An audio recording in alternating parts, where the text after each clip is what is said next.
नमस्कार दोस्तों। तो बैसाख का बहुत ही पावन पुनीत महीना चल रहा है और कल है रविवार और रविवार का है प्रदोष। तो पंडित जी अपनी कथा में, पिछली कथाओं में बहुत सारे ऐसे उपाय बताए हैं जो बैसाख महीने में प्रदोष में कर रहे हैं, प्रदोष काल में, जिनका बहुत ही अचूक और बहुत ही अच्छा लाभ होता है। तो कौन कौन से वो उपाय है, आज इस वीडियो में हम यही सब बातें आपके साथ शेयर करेंगे। कौन कौन से उपाय हैं और किस तरह से हमें प्रदोष का व्रत करना चाहिए, प्रदोष की कथा क्या है, तो वो वीडियो में अलग, दूसरे वीडियो में हमने वो कथा शेयर की है। अगर आप सुनना चाहते हैं, प्रदोष का व्रत करते हैं तो वह कथा सुन सकते हैं। तो देखो, प्रदोष के दिन आप, बैसाख के महीने में आप सभी को पता होगा कि मिट्टी का जो घड़ा होता है उसका बहुत अधिक महत्व हो जाता है, मिट्टी के बर्तन का। तो बैसाख के महीने में अगर आप यह मिट्टी के बर्तन का उपाय करते हैं तो इससे आप के मतलब धन की कमी है या रोग है उसके लिए भी, क्योंकि जो रविवार का प्रदोष है तो वह रोग मुक्ति के लिए ही रखा जाता है। रविवार का जो प्रदोष है वो रोग मुक्ति के लिए ही है।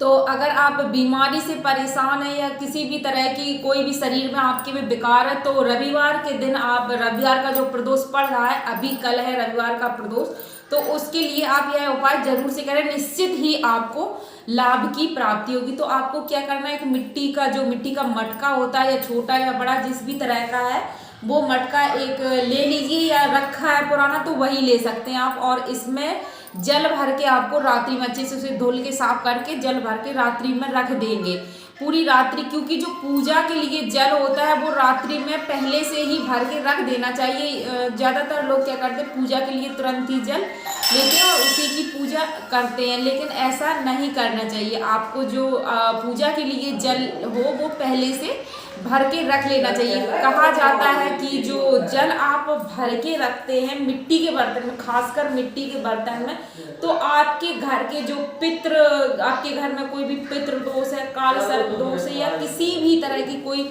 नेगेटिव ऊर्जा है, कुछ भी है, तो वो उस जल में समाहित हो जाती है। उसका जो असर है तो वो उस जल में आ जाता है।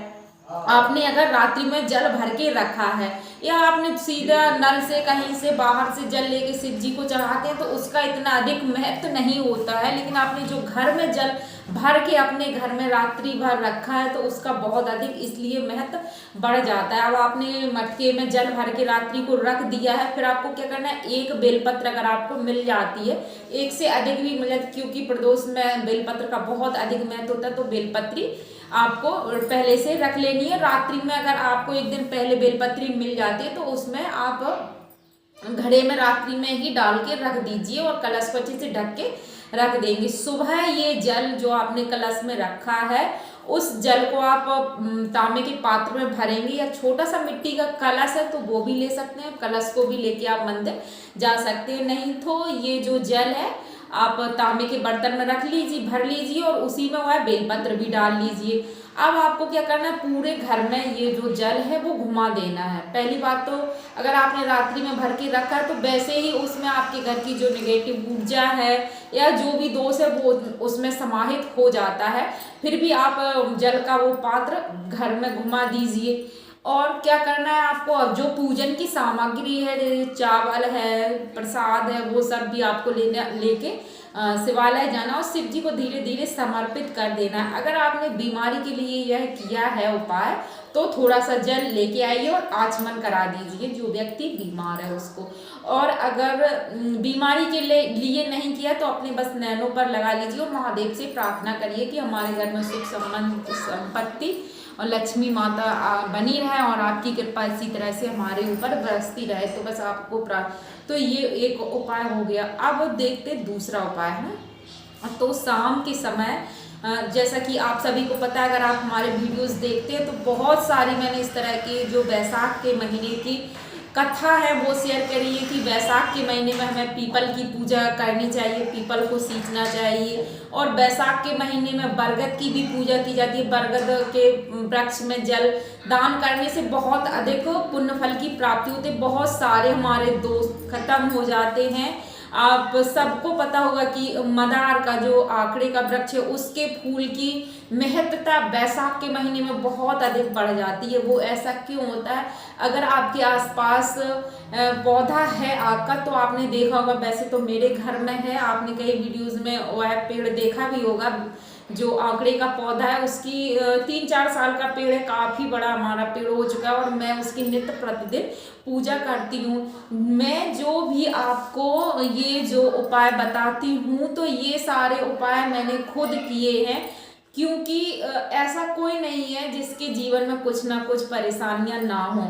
और मैं आपको बता दूं कि पिछले 1.5-2 साल में मेरे साथ बहुत कुछ ऐसा हो चुका है, क्योंकि पहले मैं भी इन बातों को मानती नहीं थी, ना ही समझती थी, लेकिन जब कहते खुद पर बीतती है तब समझ में आता है, तब आप अपने आप विश्वास करने लगते हैं। और जब उस विश्वास से आपको फल मिलता है तो वो विश्वास दृढ़ निश्चय बन जाता है। तो ऐसा ही मेरे साथ भी हुआ है, क्योंकि पिछली साल ना मेरे घर में भी बहुत ज़्यादा परेशानी थी। मेरे हस्बैंड को कुछ ऐसी समस्या हो गई थी जो बहुत विकट समस्या थी, लगता था कि जीवन मतलब हाथ से निकलता जा रहा है। तो मैंने भी ये सारे उपाय करे हैं, आंकड़े के वृक्ष को जलदान किया, जो कोई जो कुछ बता देता, कहीं से कोई भी कथा सुनी उसका उपाय सारे जी जान से किए, और ये नहीं सोचा कि अगर इसका फल हमें नहीं मिला तो अब नहीं करेंगे। किसी न किसी दिन तो भगवान सुनता ही है, अगर आज नहीं कभी ना कभी तो वो सुनेगा। तो इस तरह मैं लगातार करती रही और आज मेरे घर में भी किसी भी तरह की कोई परेशानी नहीं है। धीरे धीरे भगवान ने सारे कष्ट खत्म कर दिए, तो तभी मैं आपको बता रही हूँ, ये सारे मैंने खुद से किए हैं, तो मेरा अनुभव है, इससे निश्चित लाभ की प्राप्ति होती है। तो आप भगवान पर दृढ़ निश्चय रखकर ये कर सकते हैं, उपाय करिएगा, निश्चित रूप से आपको लाभ होगा। किसी भी तरह की कोई भी परेशानी हो, निश्चित आपको इसका लाभ मिलेगा। तो हम आपको बताने जा रहे थे, दूसरे टॉपिक पे पहुंच गए कि आपको क्या करना है कि शाम के समय दीप दान करना है।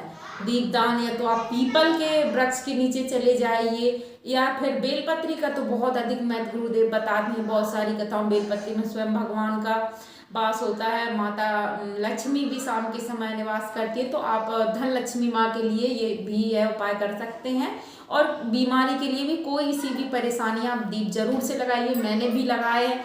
3 वृक्षों में आप लगा सकते, पीपल में, बरगद में, अगर आंवला मिल जाता है। अब ये नहीं कि आपने घर में ही एक पौधा लगा लिया गमले में, उसी में जो बड़ा वृक्ष है, पुराना वृक्ष है, वहां जाके पूजन कीजिए आप। ये बात निश्चित ध्यान से रखें। सुबह जलदान भी कर सकते हो, शाम को दीप भी लगाते हो, बहुत अधिक आपको लाभ इसका मिलेगा। किसी भी तरह की कोई भी परेशानी हो, आपको निश्चित लाभ होगा।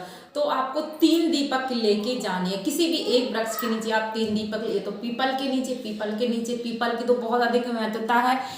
माधव मास में, ये जो बैसाख का महीना चल रहा है, माधव मास चल रहा है, तो इसमें पीपल में स्वयं भगवान विष्णु निवास करते हैं, तो वहां भी आप जा सकते हैं, जाइए। या फिर बेलपत्र के नीचे जाइए, कहीं भी जा सकते हैं आप। बेलपत्र, आंवला, कोई भी वृक्ष आपको मिलता है, या फिर मंदार का पेड़ है, आप वहां पे चले जाइए।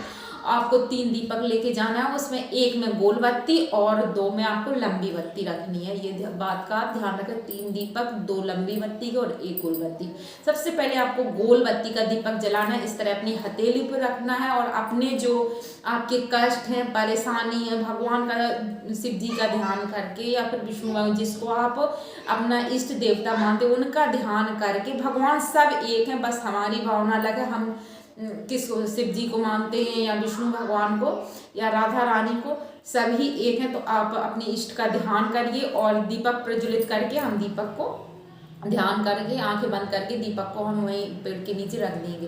अब आपने जो दूसरा दीपक जलाया उसकी बत्ती लंबी रखेंगे, और उस दीपक की जो बाती है वो हम अपनी, अब यहाँ पे ध्यान रखें, दीपक या तो फिर आप आटे के बनाइए, या फिर आपको मिट्टी के दीपक लेने, तो वो दीपक नए होने चाहिए, मतलब कोरा दीपक हो, दीपावली के जले हुए दीपक ना लाएं। तो इससे तो बेहतर है कि आप आटे के 3 दीपक बना लीजिए, या फिर मिट्टी का अगर नए दीपक आपके पास है तो वो भी ले सकते हैं। इस तरह से आपको अपनी हथेली में दीपक रखना है, लंबी बत्ती रखनी, फिर आपको ध्यान करना है माता लक्ष्मी के लिए आप यह दिया लगा रहे हैं या बीमारी के लिए आप ध्यान करके, अब दिया आपको रखना है तो किस तरह बत्ती का जो लंबी अभी आपने अपनी तरफ की, अब आपको दीपक घुमा देना है और बत्ती जो पेड़ है उसकी तरफ करके वृक्ष की तरफ रख देंगे। अब आपको तीसरा दीपक रखना है, फिर आप हथेली पर रखेंगे। अब दीपक है जो वो अपनी तरफ किया था, अब आप वृक्ष की तरफ करेंगे और फिर से अपनी मनोकामना बोलेंगे। अब यह दीपक आपको फिर घुमा के रखना है अपनी ओर, क्योंकि जो हमें क्या करना, हमने अपनी प्रार्थना बोल दी, अब हमें